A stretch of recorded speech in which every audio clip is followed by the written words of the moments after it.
Your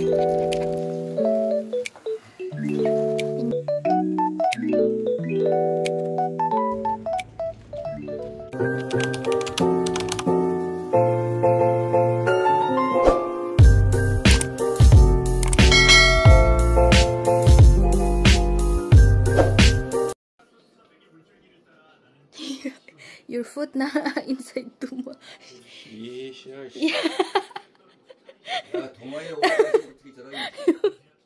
Hello mga ka-choy, have a great day. So ngayon is gagawa pala kami ng kimchi. So kasama ko yung pinan ko, nandito naman kami sa Seoul. So yung first step na gagawin namin is itong mag-slice nitong ng spring onion, pero iba to siyang klase na sibuyas dahon. And then, yung biyanan ko rin is meron na siyang ginawa na sauce.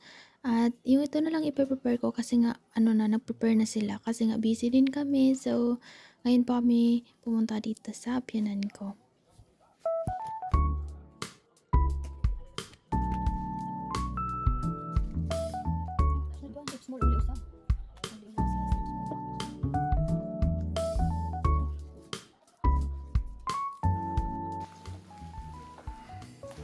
안녕하세요 여러분. 오늘 우리 김장하러 아유 내못 살아 정말. 아유.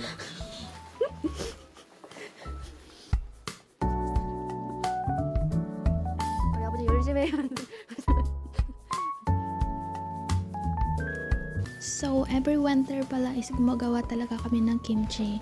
Pag yung biyanan ko talaga magsabi, so gagawa talaga kami. So hindi naman masyado sobrang dami kasi nga 4 lang naman kami, wala naman kaming maraming family, and mostly gumawa kami ng kimchi, kami lang din. So hindi madali gumawa ng kimchi, sobrang mahirap po, lalo na pag kunti lang kayong gagawa lang tutulong sa pag-slice, sa paggawa ng sauce.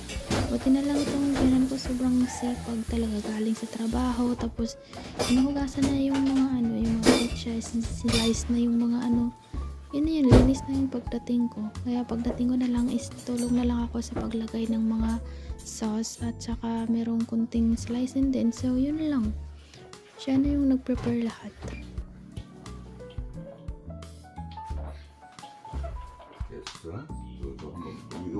소스? 소스라고 그러는 거 아니야? 엉어리는 양념? 양념 소스? 이게 소스라고 이거 먹으면 먹겠냐? 아 소스 맛있어.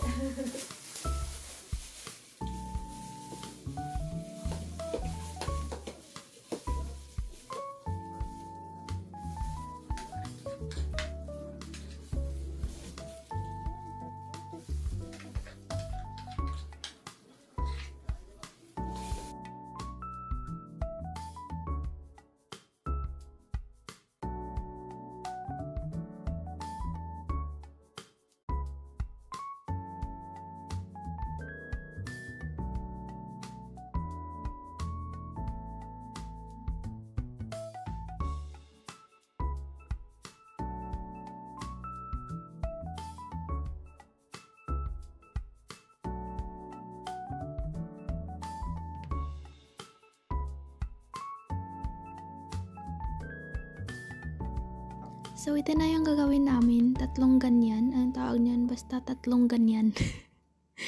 So hindi masyado marami yung gagawin namin this year. So tumulong pala yung sister ng ko, biyanan ko, so nandito siya ngayon. So meron kaming kasama sa paggawa ng kimchi, kasi nga din, after this sa paggawa namin dito is bigyan din namin siya. Yun din pagtutulong ka, bigyan ka namin. Yun, bibigyan ka namin. And family lang kasi, yun na nagtutulungan talaga pag yung Korean culture. Ito yung Korean culture. Tapos busy rin kasi sa buhay, kaya minsan lang din kami nakikita ng ng kapatid ng biyanan ko. So yun na yung time na parang bonding para sa sa mga Korean as a family. Yun na yun. Tapos yung pag New Year, merong yun lang yung bonding nila. At saka itong paggawa ng kimchi. My brain is not working now. So actually, yung paglagay dyan ng ano, dapat talaga maano ka rin. Kasi pag hindi malagyan yung iba, yung lasa is hindi talaga ano yung, siyempre, Korean style. So dapat talaga is maayos din yung paglagay mo.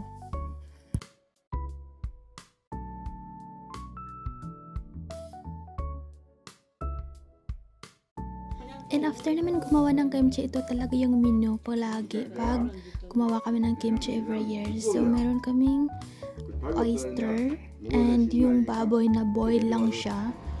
Tapos ang sarap niyan. Good morning! So nandito pala ako ngayon sa biyanan ko. Yes. So, naglalakad kami ng aso ko. Kasama ko yung aso ko dito. So, kung dinala ko muna siya ngayon kasi nga uwi din kami pagkabukas. So, banding din muna namin. Siya yung ano, diba? Kalala niyo naman siya si Choi Choi. So, minsan lang din magkasama kasi nga yung biyanan na nag-alaga itong aso namin na isa. Sa kanila na pala to. Kasi itong ano aso na to is binigay namin siya ng Christmas gift. If ever. And ngayon is mag 3 years old na siya. Parang balas ng panahon kasi nga 4 years na ako dito sa Korea. So, pinili namin siya nung kaka 1 year ko lang. Yes. And sobrang cute and makulit. Tapos gusto niyang gumala palagi. Kaya, yung biyanan ko naglilikramo. Pag hindi daw nila igala once a day, umiyak daw sa loob ng bahay. Ang ingay daw. Kasi gustong lumabas. Kasi nga nasanay na sa lakad-lakad kada hapon. So, yun nga.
가자!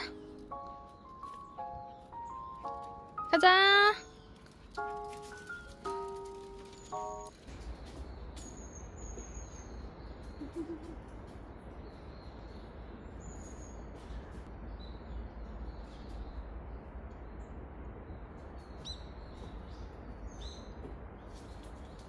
Kung naalala nyo, dito ako palagi before nagtatambay. Yung dito pa kami sa Seoul nakatira. So, ito yung park na dito talaga ako palagi nagtatambay before. Kasi wala pa ako masyadong friends. So, dito ko inaano yung oras ko. Tapos, the time wala pa kaming aso.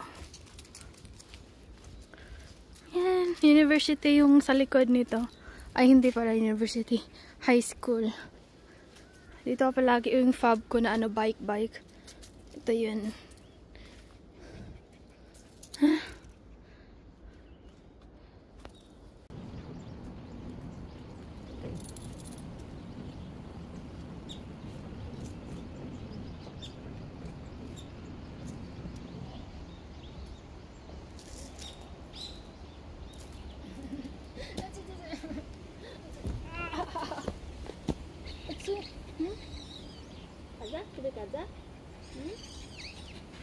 Ulit, gusto manakit? Sobrang nakaka-relax talaga dito lalo na pag autumn. Tapos ang dami ding ibon sa paligid. So maririnig mo talaga yung ingay ng ibon. Sobrang nakaka-relax and peaceful talaga dito. Kasi nga hindi masyado malapit sa highway. And then yung bahay namin is nasa baba lang din. Sobrang lapit lang din. And this time is pauwi na kami kasi 2 hours na kami naglalakad. And eto na pala yung aura kasi uwi na kami sa probinsya sa bahay namin. So ang daming pinadala ng aking biyanan. Bigas, kimchi, tinapay, may saging pa, may damit pa siyang ginawa para sa akin. So ganito ka, talaga, kabait yung biyanan ko.